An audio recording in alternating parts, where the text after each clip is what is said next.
Thank you again for being here today with us in our service, in our worship service before God here at the North End Church of Christ. We appreciate you being here today. And as you know and remember, today is our part 3 of our series, 3 and final parts to this series. I appreciate the encouraging words that many of you have given me for this series. It's something I don't think I've ever done, but I think it's really a needed series, and I hope that you've seen that for yourself as well as we've gone through this series. Just to recap where we've been, you'll remember our first series, part 1 of this series, was the role of the women in the church. And sometimes we forget that even though they don't play a leadership role, that women play a tremendous role in the church. And ours is no different. We have a wonderful group of women that support the truth and do a lot of work here in the congregation. And most of it is done unseen. It's some things that we don't always see, but there's a lot of things that are done there. And we noticed in particular 7 ladies of the New Testament that we talked about that were active and obedient. We see the mother of Jesus, Mary, was obedient and trustworthy and faithful from the very beginning all the way through, even to the beginning of the church. In Acts chapter 1 and 2, we see Mary right there along with the 12. We've seen Anna, who was a believer in Jesus, and she wasn't just a believer, but she was willing to spread that and was willing to tell others about Christ in her life. Not necessarily in a leadership role, but you see the benefit to having ladies who are willing to be like these ladies. Mary and Martha, the sisters who were eager to serve Jesus, and they were prompt and ready to go and ready to help and serve in any way they could, and they wanted to learn more and more about Jesus. We have Phoebe, who was generous and a helper, a worker, a fellow laborer, you might even say, in the church. And she was very generous and helped folks wherever she had opportunities to. We looked at Priscilla and her husband Aquila, and Priscilla and Aquila were sort of a tag team group of teaching the gospel. And they took Apollos aside and taught him the way of the Lord more accurately.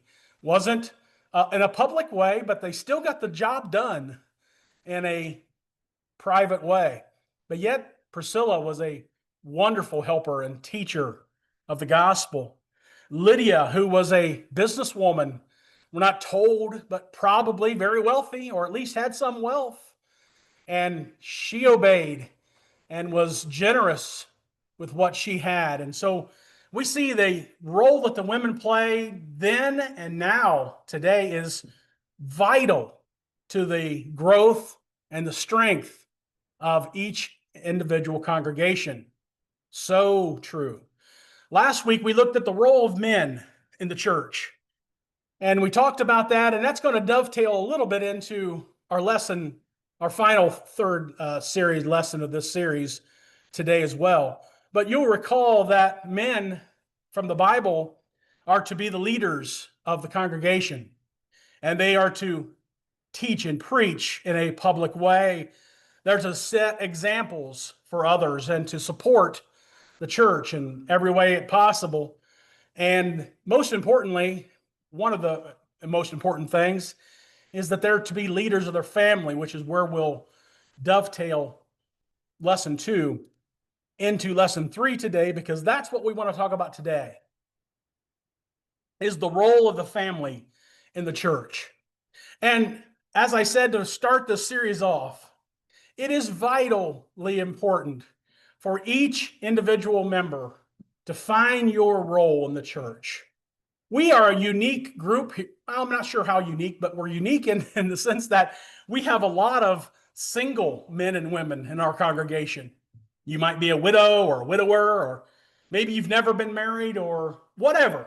All kinds of different scenarios we have. But that doesn't diminish your role either. And I don't want you to think like, oh, well, he's talking about the family today, so I can snooze through this lesson. I don't want you to do that. I want you to listen closely, because this is a part of the family of God. And as individuals, we make up the church. And so we'll talk about that in some detail today. But primarily, I want to look at the role of the family in the church. The family is critical to the church, and families are critical to the church. God had it set up and structured in a way for a man and a wife to come together, produce children, and then involve themselves with the church. We're not supposed to be bystanders in the church. We are to find our place, fit into that role of the congregation, whatever and however that might be. Today, that's what I want to focus on, is the role of the family. The church needs families so badly. We need families that are strong, committed, willing to participate, and get involved in the work and the role of the church. We're going to talk about that in some detail today, so I would encourage you to hang in there with us. But I believe that the family, the Christian family especially, is under attack in many ways. Our culture, our society has kind of tried to diminish the importance of family, especially men. They're not really all that important. We can do without you. We don't need you. We can do anything without you. Well, that's just not true. We're going to find that, and we've seen, of course, last week that. We're going to look at that more depth today and look at some things where and how this family, the family, especially Christian families, are under attack. Notice just a couple. You know, I'm a numbers guy, so there's always statistics involved, and you can take or leave these. I get it. But from personal experience, I think these numbers will play out to be pretty accurate in some of these things. Found that if only the father attends worship service, 67% of children will then attend as adults. Does that mean that the father plays a huge, important role in the family? You betcha. Sure does. If only the mother attends worship service, 39% of children then will grow up to then attend worship service. Now, let's say this before we go any further. Just attending isn't enough, and I get that. But this is just a statistical evidence of what we're talking about here today. If neither parent attends, mom or dad, neither one of them show up and attend, look how many. 6% of those children then will grow up and attend worship service. What does that say? If both parents attend, 74%, 3 out of 4, you might say, of children then will go on to attend worship service. What does that mean?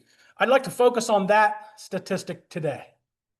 That if the parents, mom and dad together, are united in this idea of get yourself together, we're going to church today. If mom and dad have that kind of an attitude, does that make an impact on the children? Absolutely. 3 out of 4, at least in these stats, make it to be true. Now, what does all that mean? Well, it means a lot of things. And I think you should say it this way also, that while there really are no guarantees in life, in other words, mom and dads bring the children, sometimes that doesn't always work, that they will then go on to become members of a church and then attend themselves. But mom and dads play a vital role in the future development of your children's spirituality. I don't think there's any question about that. 74%, at least even in the statistical numbers that we found here, found that to be true. If you want to do something for your family, and you're a father or a mother or an aunt or an uncle or a grandma or a grandpa, get your children in church. Get them involved in the work of the church. And that's what we're going to talk about more as we carry on. But this important role for mothers and fathers, you do shape the development of your children. There's no question about it. And that makes this verse even more evident and more true. This proverb of, as we know, general truths, and that 74% makes it pretty general. Train up a child in the way he should go, and when he's old, he will not depart from it. Is that true? Most of the time, it is true. It really is. I love this verse here. We've talked about it before. It'll be on my list of my sermon one day when I preach the sermon of all the verses that I love. Remember, we might do that one day. But this is a really neat one. I just love studying Timothy, the book of Timothy, because I feel like I can kind of relate in that situation where you've got Paul as a older man in the church helping the younger man. And I've been on both sides of that coin, as you know. But I just love these truths that are taught from Timothy. Look at 2 Timothy chapter 1 with me. And as Paul begins to write this letter to Timothy, he writes this letter and he's basically saying, hey, I'm glad you're doing well, to start with. First couple verses, I'm paraphrasing. But he starts here in verse 3. He says, I thank God whom I serve with a pure conscience, as my forefathers did, as without ceasing I remember you in my prayers night and day, greatly desiring to see you, being mindful of your tears, that it may be filled, that I may be filled with joy. When I call to remembrance the genuine faith that's in you, Timothy, which, where did it start? It dwelt first with your grandmother, Lois, and your mother, Eunice, and I'm persuaded is in you. What does that mean?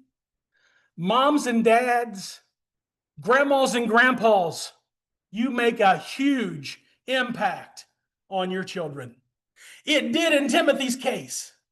Timothy, and it was even obvious so much that Paul wrote about it and said, you know what, you're doing well. I'm happy about that. But I seen it coming from your youth because your grandma and your mom were there to teach you. What does that say about the family unit? It is vital to the growth and the maturity and the strength of your children. There is nothing else you can say. And yet, sometimes we forget that our kids are watching. They are watching every move you make. Grandma, grandpa, mom, dad, they're watching. They are watching how you interact with each other. They're watching how you interact with the lady behind the counter at Walmart. They're watching how you interact with your coworkers and your buddies. They're watching. They're watching how you interact with each other. And are they not going to emulate that in their life, good or bad? You betcha. You see the role that the family plays in the growth and the maturity of children? There is no better example than faithful mothers and dads, faithful grandmas and grandpas, standing up tall, standing proud, and doing the right thing, even in the face of adversity. You think kids are not seeing that? You're wrong. They are seeing and watching every move you make. Think about your own life. I see my dad and myself so much. And sometimes that's not so good. But we do. We emulate what we know. A few things, just from off the top of my head, that our kids are watching of us. You can add your own list to this if you'd like. This is mine. You can take it or leave it. But they are watching our attitudes. Isn't that so true? Our children are honing in on everything you do and how you react. When someone asks something of you, oh, you think kids don't pick up on that? You sure do. How about your dress and how you dress? I recognize there's no true dress code necessarily, but I know for sure that when I got dressed, when mom and dad were ready to go to church, there was a different attire that they wore to worship God than what they did when they mowed the grass. There's something to that. Kids are watching. How about our promptness? If we're going to go to the movies and the movies start at 1 o'clock, what time do we get there? 12:30? Worship starts 10:30. What time do I get there? Kids are watching everything you do. How about your dedication? You think kids don't know whether you're dedicated to the Lord's church or not? How about your values and the things that you'll compromise on? I can tell you some horror stories from my youth about things that I seen from my folks that they compromised on. I still know them today. I remember them.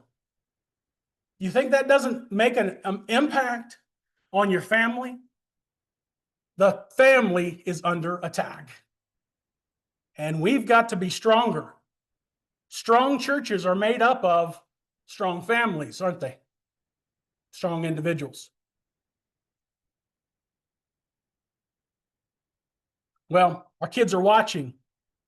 They're watching us, grandpas, grandmas, aunts and uncles, cousins, brothers and sisters. I'll tell you, I learned more from my brothers and sisters than I did probably anybody else. And that wasn't good because they weren't always the best. And I learned a lot of bad habits from them. They're watching. And in particular, when it even comes to the church, they're watching the preacher and how he conducts himself. They're watching the teacher, the Bible class teacher, and how they interact and how they handle things. We have little ones around here that are watching song leaders so that they know what a song leader does and how the guy that stands at the table and what he does and says. They're watching these things and learning. They're watching even some of the lukewarm Christians that we have in our congregation. They know. I did. I can tell you. As a child growing up in the church, I knew who was really true and who wasn't. You see what an impact family makes on congregation? It's the role of the family in the church that is critically important. Today, I'd like for us, with the time I have remaining, which isn't much, notice with us today 5 roles that the family can play in the church today. One thing that you can do to make an impact on your family and the church is to contribute to the work of the church by attending. It is critically important for children especially, and moms and dads, and grandmas and grandpas, and aunts and uncles to be present at worship. You think that doesn't matter? It matters a lot. Contribute to the work of the church by attending. Make attending worship service a family priority. We all have different priorities in our lives. We all have different things that we put at the top of that list. Be sure that attending worship service is at the top of your list. A couple verses that are popular that we've looked at. Look at Ephesians chapter 4. It takes a different thought when you look at it through the eyes of the role of the family. When you read Ephesians chapter 4 and verse 16. From whom the whole body, joined and knit together by what every joint supplies, according to the effective working by which every part does its share, causes growth of the body for the edification of itself in love. See how the family fits into some of these scriptures?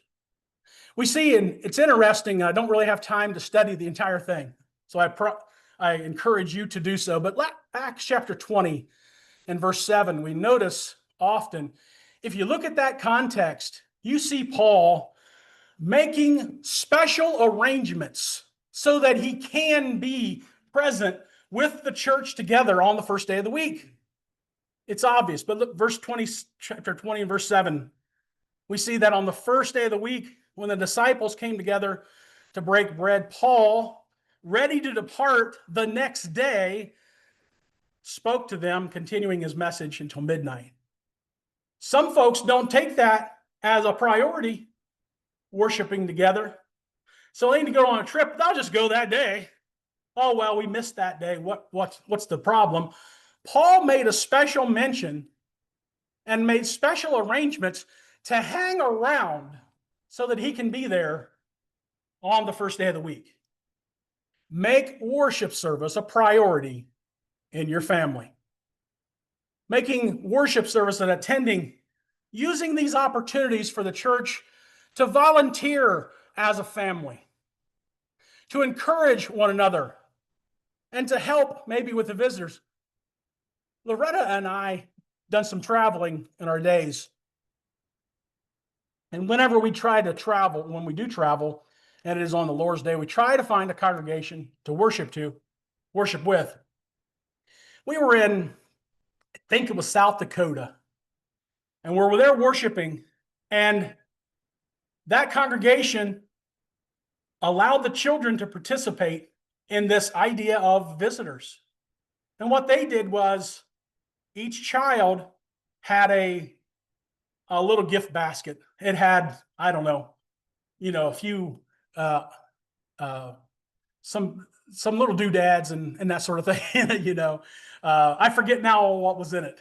A little gift, just to say thanks for being here today is what it was. The children were the ones that delivered those things. You see, what they're doing is involving the children in the work of the church. And that's a way that they could do that. We could do something similar to that, but the point is, involve your family in these things. Get them involved in the work of the church and make it a priority in your family. The second thing is to visit sick or elderly, weak members. Do it as a family. Have you ever visited a nursing home? We had Roma, of course, you remember Roma. We would visit her quite often. Loretta won't tell me, don't say it out loud, but what was the first thing that Roma said as soon as we hit the door? Every single time. How's Christian? Every single time. She cared about the kids. And whenever Christian and others would come visit her, she would light up like a stoplight. It's as if you had given her the present of her life. She loved it. How do you think that made an impact? Did it make an impact on the family? Sure it did. But also it made an impact on these weak, elderly, sick, whatever you want to say, members of the church. Involve your family in these things. James says it this way. I got to get going. I'm moving. I'm going slow here today. James says it this way. Don't be just a doer of the word, Don't be doers of the word, not just a hearer only, deceiving yourself. For anyone's a hearer of the word and not a doer, he's like a man observing his natural face in a mirror. He sees it for a while, it's gone. Immediately, he then forgets what it's all about, what his face looks like. But he who looks into the perfect law of liberty and continues in it, and is not a forgetful hearer, but a doer of the work, this one will be blessed in what he does. If any among you think he is religious and does not bridle his tongue, but deceives his own heart, this man's religion or this one's religion is useless. Pure and undefiled religion before God is this: to visit the orphans and widows in their trouble and to keep oneself unspotted from the world. We can do that as a family. We can take care of this, visiting those who are in need. It's not just stopping by saying hi, it's attending to them, tending to their needs. Do you need something? Do you need something from here? I remember visiting a fellow brother in the church. I got there and his hearing aids didn't have batteries in his hearing aids. All right, so I ran out and got him some batteries. It's tending to their needs, taking care of what they need. We can do that as a family, and it's important that we do. Showing hospitality as a family is important. Showing hospitality as a family. This whole chapter of Romans chapter 12 is really good. It lays out for us really some things that we need to do as individuals. But for the sake of time, I'm going to just start in verse 9. And he says, let love be without hypocrisy. Abhor or hate what's evil. Cling to what's good. Be kindly affectionate to one another with brotherly love. In honor, giving preference to one another. Not lagging in diligence, but fervent in spirit, serving the Lord. Rejoicing in hope, patient in tribulation, continuing steadfastly in prayer, distributing to the needs of the saints, and given to hospitality. It's critically important for the church and the members of it to show hospitality. That can be done by the family as well. Hebrews 13 and verse 1 says, let brotherly love continue. Do not forget to entertain strangers, for by doing so, some have unwittingly entertained angels. Now, there's a deep conversation you can have about that. I think on the surface, we can take from that sometimes ministering to one another sends messages from God to us. We can be entertaining angels or messengers from God when we participate in that. 1 Peter 4 and verse 9, be hospitable to one another without grumbling. Why? Your kids see that too, don't they? Oh boy, guess who's coming over? Oh boy. Oh, I hope they don't stay long. Ever hear that? Your kids do too. We can't have a Christian home without the presence of hospitality. It's just impossible. You can't do it. It's not what God had in store. Look again here, Acts chapter 2 and verse 42. They continued steadfastly in the apostles' doctrine and in fellowship and breaking of bread and in prayers. Look at verse 46. They continued daily with one accord in the temple and breaking of bread from house to house. They ate their food with gladness and simplicity of heart. And then we see the Lord adding to the church daily. You don't have verse 47 without verse 46. Without that participation of one another together, you don't have adding to the church. You can't have a Christian home without the presence of hospitality. Number 4 is make evangelism personal and make it a family event. Involve your children and your family. Let your light so shine that they may see your good works. Who's the they? Well, it's men and women and people of the world, but it's also your kids. It's also your family. It's also your husband or your wife. See you glowing as you should, and then glorify God in heaven. Jesus said it this way as he was preaching and teaching and gathering disciples. Jesus preached, and he began to preach and say that repent, for the kingdom of heaven is at hand. It's nearby. And Jesus, walking by the Sea of Galilee, saw two brothers called Simon, Peter, and Andrew. And they were casting nets, for they were fishermen. He said, "Follow me, and I'll make you fishers of men." They immediately followed as a family, brothers. The Lord, here in Acts chapter 16, opened the heart of Lydia. And we've seen that from our study on ladies. The Lord opened her heart to heed the things spoken by Paul. And she and her household were baptized. It became a family event. Why can't we do that today? Are we doing that today? Making the spreading of the gospel and involving every part of our family in the spreading of that gospel. We have examples of those who did. Fifth and final point today is make a priority to produce future leaders in the church. I grew up thinking with that in mind. Thankfully, I had family members who brought me along and said, "You know what?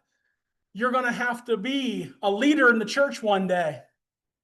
So therefore, being a leader of the church doesn't start when you're 50.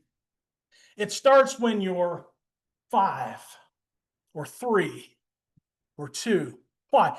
Do you remember? I don't know if you all did this or not, but in my family, I had 2 other older sisters that lived with us, and the others were all grown and gone at that time. But we would play church, and I would be the song leader. I'd be up there, and I would be this guy. And we would sing songs.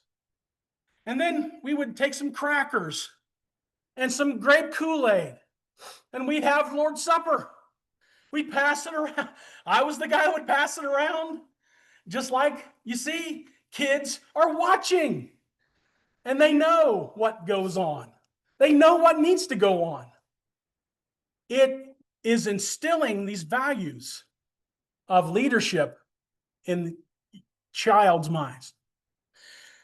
Interestingly enough, when it comes to, and we talked about last week, we don't really have time to get into it too much, but the church needs leaders, and they are produced at that age when they're young, and they are brought along.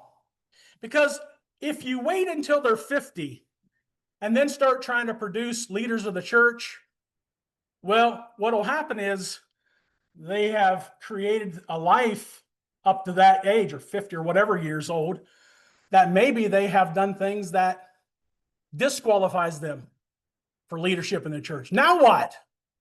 I want to be a leader of the church, but I can't, because I've put myself in a position through sin in my life, doing the wrong thing, making bad decisions, that I should have made those decisions when I was 3, 4, 5, 8, 10, and 12. As I grew, that's where the family comes in. The family plays that role in producing leaders, producing elders. Husband, here we see some of the qualities of an elder here from Titus chapter 1. Just a few.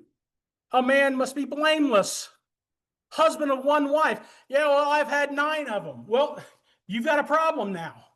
You can't be a leader in the church if you're going to do that. You see, faithful children are not accused of insubordination, living wild lives. But a bishop, an elder, must be blameless, stewards of God, not self-willed, not quick-tempered. Where is that cultivated? When they're that kid's age. Don't wait till you're 50 You've already made who you're going to be. We've got, as a family, the responsibility to produce leaders of the church. And it goes on through here in Titus chapter 1, talking about different qualifications and qualities. Another example of that same thing in 1 Timothy chapter 3, we find a bishop has to be of a good quality person. That training begins in their youth. Deacons, and likewise, their wives are to be in submission and rule their house well. All those things. We don't really have time to go through. Maybe we'll do that for another sermon. But the point is, as we conclude our series and our lesson today, that a family will never play an important role in the church until the church is important to that family. Let me say that again because you missed it. A family will never play an important role in the church until the church is important to the family. Is that true? Sure is. We need families that are going to be willing to stand and be a part of the church and find your piece to the puzzle. Find your place in the work of the church, with the women finding their role and the men finding their role, and of course, families finding their roles. I hope this series has been beneficial to you. I have enjoyed bringing it to you, but I also want you to consider some of these serious issues that the church faces today and find your spot in the church today. Won't you do that today and now as we stand and sing?